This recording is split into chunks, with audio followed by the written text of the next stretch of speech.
আসসালামু আলাইকুম। সবাইকে আবারও আমন্ত্রণ জানাচ্ছি Adobe Premiere Pro video editing কোর্সে।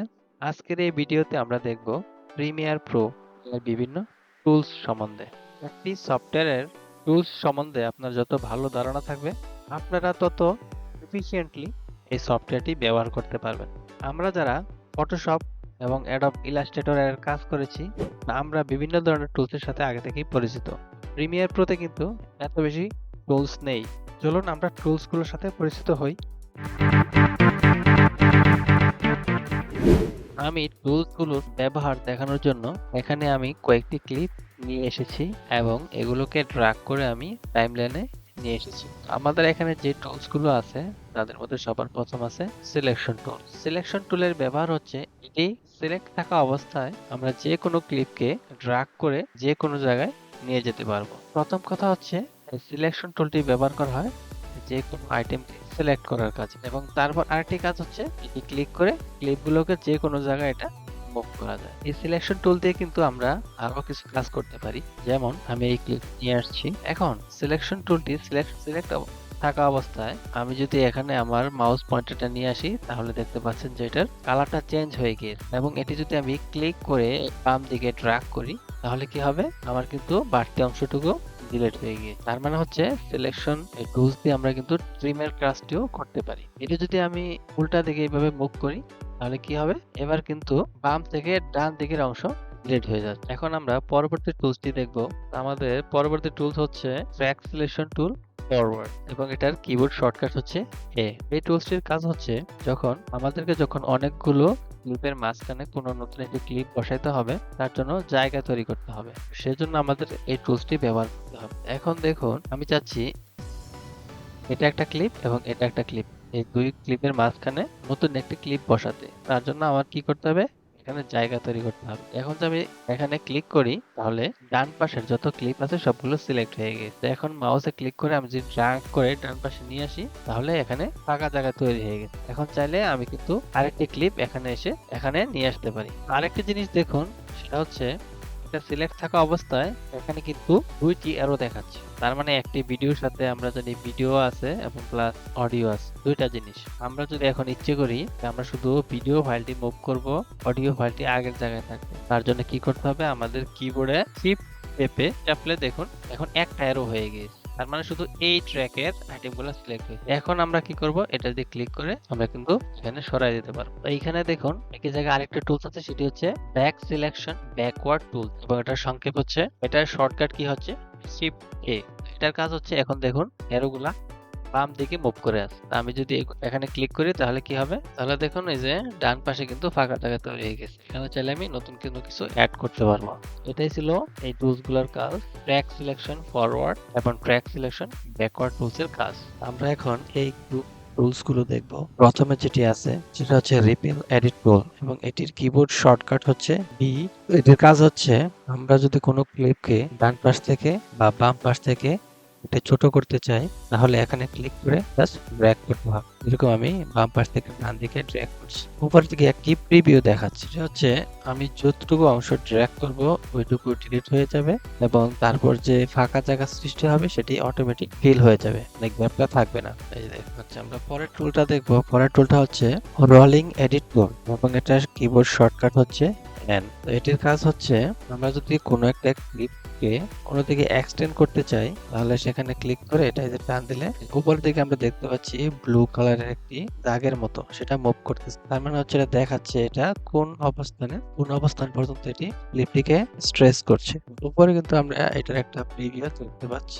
আমি যদি এটা এই পর্যন্ত এনে রেখে দিই তাহলে দেখতে পাচ্ছি আগে আমার ভিডিওটা এটা এই পর্যন্ত ছিল ক্লিপটা, এখন আমি স্ট্রেচ করে এই জায়গায় নিয়ে এসেছি। তারপরে যে টুলসটি আছে সেটি হচ্ছে রেড স্ট্রেস টুল, এবং এটির কিবোর্ড শর্টকাট হচ্ছে আর। রেড স্ট্রেস টুলটি সিলেক্ট থাকা অবস্থায় আমরা যদি কোনো ক্লিপের উপরে রেখে এইভাবে টান দেই তার মানে এটা স্ট্রেস হচ্ছে। স্ট্রেস হওয়া মানে হচ্ছে এটা স্পিড স্লো হয়ে যাচ্ছে। দেখেন আমরা যদি এখন প্লে করে একটু দেখি, এটা কিন্তু স্লো স্পিডে চলছে, মানে স্লো হয়ে যাচ্ছে। মানে আমরা দেখলাম এটার স্পিডটা, ভিডিও প্লেব্যাক স্পিড কমে গিয়েছে, মানে এটা স্লো মোশনে চলছে। তো একইভাবে যদি আমরা এটাকে ধরে আবার ছোট করে দেই এখন যদি আমরা এটা আবার প্লে করি তাহলে দেখবো এটা খুব স্পিডে প্লে হচ্ছে। রেড স্ট্রেস টুলের কাজ হচ্ছে কোনো একটা ক্লিপের স্পিডকে মানে কম বা বেশি করা। আমরা যত বেশি স্ট্রেস করব এটা স্পিড তত কমে যাবে এবং যত এটা শুট করব তত স্পিডটা বেড়ে যাবে। ডিউরেশন কমে গেলে স্পিড বেড়ে যাবে এবং ডিউরেশন বেড়ে গেলে স্পিড কমে যাবে। এবং এই টুলস গ্রুপের আরেকটি টুলস হচ্ছে রিমিক্স টুলস। তার জন্য আমরা একটি অডিও ক্লিপ নিয়ে আসবো। একটি অডিও ক্লিপ নিয়ে আসলাম, এটা আমাদের টাইমলাইনে নিয়ে আসি। তো আমরা একটি অডিও ক্লিপ নিয়ে আসলাম। এখন যদি আমরা রিমিক্স টুলে ক্লিক করি তাহলে আমরা এরকম দেখতে পারবো। তো আমাদের মিউজিকটা এখানে শেষ হয়ে গিয়েছে। আমরা যদি চাই এটাকে টেনে এই পর্যন্ত নিয়ে আসতে তাহলে কি করব, এখানে ক্লিক করে এটা ট্র্যাক করে আমরা এতটুকু নিয়ে আসতে পারবো। শুধু এই পর্যন্ত না, আমরা চাইলে আমাদের ভিডিও যদি 5 মিনিট 10 মিনিট যতটুকু হোক না কেন টেনে নিয়ে আসতে পারবো। তো তখন কি হবে যে আমরা যদি একটু জুম করে দেখি তাহলে দেখতে পাচ্ছি এখানে কিছু কাট পয়েন্ট আছে। তার মানে হচ্ছে এখানে যে জায়গাটায় অডিওটা শেষ হয়ে গেছে এই সফটওয়্যারটি অটোমেটিক সেখানে কাট করে অন্য একটা অডিও ক্লিপ এখানে জয়েন করে দিয়েছে, যাতে একটি ফ্ললেস একটি অডিও পাওয়া যায়। আমরা যদি একটু প্লে করে দেখি তার মানে হচ্ছে এটা যেখানে একটা কাট হয়েছিল এখানে একটা জয়েন দেওয়া হয়েছে, এটা কিন্তু বোঝা যাবে না। নেক্সট আমাদের যে টুলটি আছে সেটি হচ্ছে রেজর টুল এবং এটির শর্টকাট হচ্ছে সি। এর মাধ্যমে আমরা যে কোনো ক্লিপকে স্পিড করতে পারবো। আমি একটি ক্লিপ ড্র্যাগ করে টাইমলাইনে নিয়ে আসছি। এখন যদি আমি এই ক্লিপের এখানে ক্লিক করি তাহলে এটা কিন্তু ক্লিপটি স্পিড হয়ে গিয়েছে। এখন যদি এটা আমি আবার এখানে ক্লিক করি তাহলে কি আরেকটা নতুন টুকরো হয়ে গিয়েছে। তাহলে আমি যে ক্লিপটা নিয়ে আসলাম এটা 3টা ভাগে ভাগ হয়ে গিয়েছে। এখন চাইলে আমি কিন্তু আবার সিলেকশন টুলটা সিলেক্ট করে এটাকে মুভ করতে পারবো। এখন আমরা কিন্তু এখানে একটা ক্লিপ দেখালাম। অনেক সময় আমাদেরকে মাল্টিপল ক্লিপ নিয়ে কাজ করতে হয়। যদি এরকম কয়েকটি ক্লিপ থাকে আমরা চাচ্ছি সবগুলো একসাথে কাটার জন্য, তাহলে আমাদের কি করতে হবে, আমি নতুন আরেকটি ক্লিপ এখানে নিয়ে আসতেছি। সেক্ষেত্রে আমরা কিবোর্ডের শিফট প্রেস করে এখানে ক্লিক করলে একসাথে কিন্তু সবগুলো বিল্ড হয়ে গিয়েছে। এখন যদি আবার সিলেকশন টুলটা সিলেক্ট করে এই যে সব একসাথে মুভ করি তাহলে আমরা দেখতে পাচ্ছি যে সবগুলা যতগুলো লেয়ারই থাক সবগুলো একসাথে বিল্ড হয়ে গিয়েছে। তারপর যে টুলসটি আমরা এখন দেখব এটি হচ্ছে ক্লিপ টুল। এর কিবোর্ড শর্টকাট হচ্ছে ওয়াই। এটা দেখার জন্য আমরা একটি ক্লিক সিলেক্ট করলাম। এটা হচ্ছে সম্পূর্ণ ক্লিপটা। আমরা এই ক্লিপটার কিছু অংশ আমাদের টাইমলাইনে নিয়ে যাব। তার জন্য আমি এটি প্লে করছি। শুধু এইটুকু এটা সিলেক্ট করে ড্র্যাগ করে আমরা টাইমলাইনে নিয়ে যাব। টাইমলাইনে কিন্তু আমার এখান থেকে শুরু এবং এখানে শেষ, কিন্তু অরিজিনাল ক্লিপ যেটা আছে কিন্তু আরো আগে থেকে শুরু হয়েছে, এখান থেকে শুরু হয়েছে। তো আমরা ক্লিপ টুল দিয়ে কি করতে পারবো, এখানে ভিডিওর টাইমলাইন ডিউরেশন যতক্ষণ আছে এটাই ঠিক থাকবে, কিন্তু আমরা যদি এটার উপরে স্লাইড করি তাহলে কিন্তু এটার অবস্থান চেঞ্জ হয়ে যাবে। অবস্থানটা দেখাচ্ছে, এই যে দেখাচ্ছে এটা কিন্তু প্রথমবার থেকে শুরু হয়েছে, এখানে কিন্তু আরো আগে থেকে দেখাচ্ছে। জাস্ট ভিডিওর অবস্থানটা চেঞ্জ করার জন্য আমাদের এই টুলসটি দরকার, ক্লিপ টুল। তারপর আমরা যে টুলসটি দেখবো, আমরা যদি এখানে ক্লিক করে হোল্ড করে রাখি তাহলে আমরা দেখতে পারবো স্লাইড টুল। এর কিবোর্ড শর্টকাট হচ্ছে ইউ। এটার কাজ হচ্ছে একটি ক্লিপকে স্লাইড করে আরেকটি ক্লিপের উপর নিয়ে যাওয়া।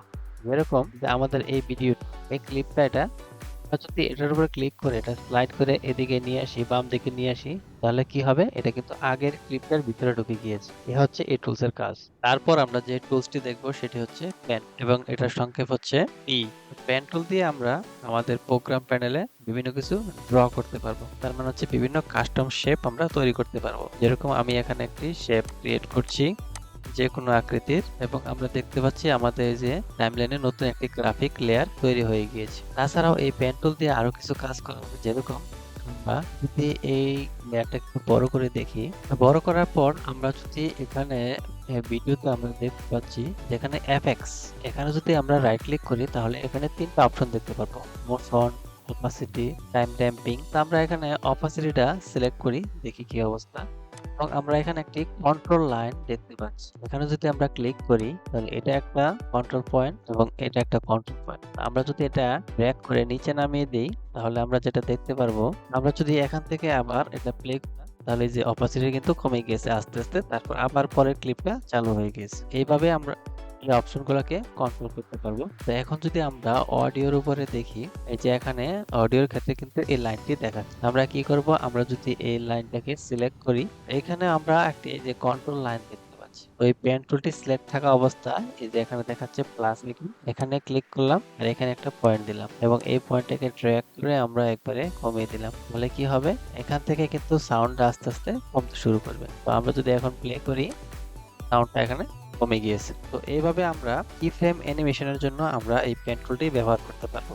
আমরা এখন যে টুলসটি দেখবো সেটি হচ্ছে রেক্টেঙ্গুলার টুল। আমরা এখানে ক্লিক করার পর এখানে আরো কিছু শেপের অপশন দেখতে পাচ্ছি। প্রথমটা হচ্ছে রেক্টেঙ্গুলার, তারপর হচ্ছে এলিপস টুল, তারপর হচ্ছে পলিগন। আমরা প্রথম রেক্টেঙ্গুলারিটি দেখি। এটি ক্লিক করার পর আমরা কিন্তু এখানে যে কোনো শেপের ড্রয়িং করতে পারবো। আমরা যদি এটা ফ্রি হ্যান্ডে ড্র করি, জিনিসটা এরকম হবে। আমরা যদি চাই যে এটা পারফেক্টলি স্কোয়ার হবে, তাহলে কি করতে হবে, আমি আগেরগুলো ডিলিট করে নিচ্ছি। তাহলে আমাদের কিবোর্ডে শিফট প্রেস করে আমরা যদি এটা ড্র করি, তাহলে পারফেক্ট একটি স্কোয়ার হবে। তো একইভাবে আমরা যদি ইলিপস টুল ড্র করতে চাই, তাহলে এটা সিলেক্ট করে এখানে আমরা ফ্রি হ্যান্ডে ইলিপস তৈরি করতে পারবো।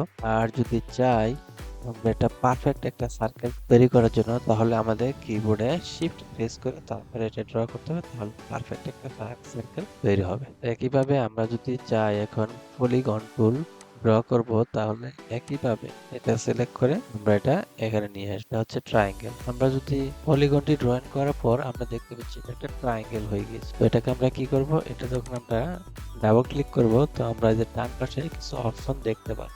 এই যে এখানে দেখুন, এখানে আছে 3। আমরা যদি এখানে ক্লিক করি, আমরা যদি এখন আমাদের কিবোর্ডের আপ অ্যারোটি প্রেস করি, তাহলে কিন্তু একটা একটা করে এটার কোণ তৈরি হতে থাকবে। যেরকম এই যে আমি 4 দিচ্ছি, 5, 6, 4। এইভাবে আপনারা যত বেশি নাম্বার দিবেন তত বেশি এটার কর্নার ক্রিয়েট হবে।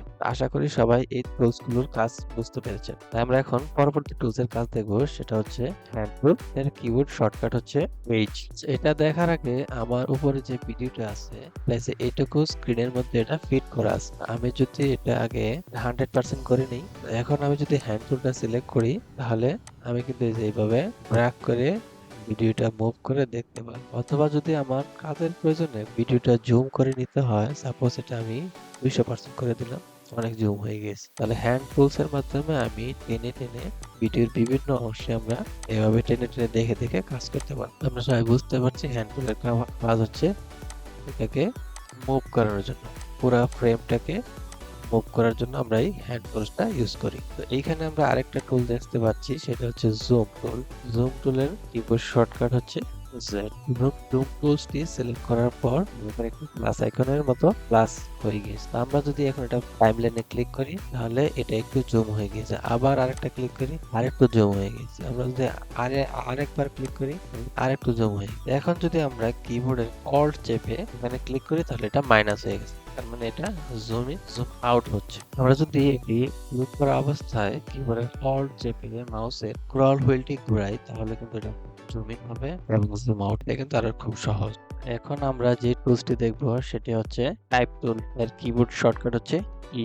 এটি সিলেক্ট করে আমরা যদি এখানে ক্লিক করি, তাহলে আমরা এখানে টাইপ করতে পারি। তো আমি এখানে টাইপ করে নিচ্ছি ওয়েলকাম। এখন যদি আমি সিলেকশন টুলসটিকে সিলেক্ট করে এটিকে সিলেক্ট করি, এটা সিলেক্ট করে যে ডান পাশে আমরা চলে যাই ইফেক্ট কন্ট্রোল, তাহলে আমরা ডান পাশে বেশ কিছু অপশন দেখতে পারবো। যেরকম এটা হচ্ছে ফন্ট। আমরা এখানে চাইলে বিভিন্ন রকম ফন্ট চেঞ্জ করে দেখতে পারবো যে আমরা কি স্টাইলের লেখাটা চাচ্ছি। আমরা এই বোল্ড ফন্টটা সিলেক্ট করলাম। তারপর চাইলে আমরা এখান থেকে এই যে ফন্টের কালারটা চেঞ্জ করতে পারবো। এখানে হোয়াইট আছে ডিফল্ট ভাবে, এখান থেকে আমরা কালারটা চেঞ্জ করতে পারবো। তারপর চাইলে আমরা স্ট্রোক দিতে পারবো। তো আমরা চাইলে হোয়াইট লেখার স্ট্রোক যদি ব্ল্যাক কালার দিই, তাহলে এরকম দেখাবে, এরকম দেখাচ্ছে। তারপরে হচ্ছে এটার ব্যাকগ্রাউন্ড, আমরা যদি ব্যাকগ্রাউন্ড দেই, ব্যাকগ্রাউন্ড কালারটা এখানে গ্রে কালার আছে, আমরা চাইলে এটা অন্য কালার দিতে পারি। তারপর হচ্ছে এখানে অপাসিটি, এখানে 75% আছে, আমরা চাইলে এটা বাড়াই দিতে পারি। তারপরে যে ব্যাকগ্রাউন্ডে যে পরে দিই, এটা কিন্তু টেক্সটের সমান সমান আছে, আমরা চাইলে এটা কিন্তু একটু বাড়াই দিতে পারি, লেখা থেকে বড় করে দিতে পারি এবং চাইলে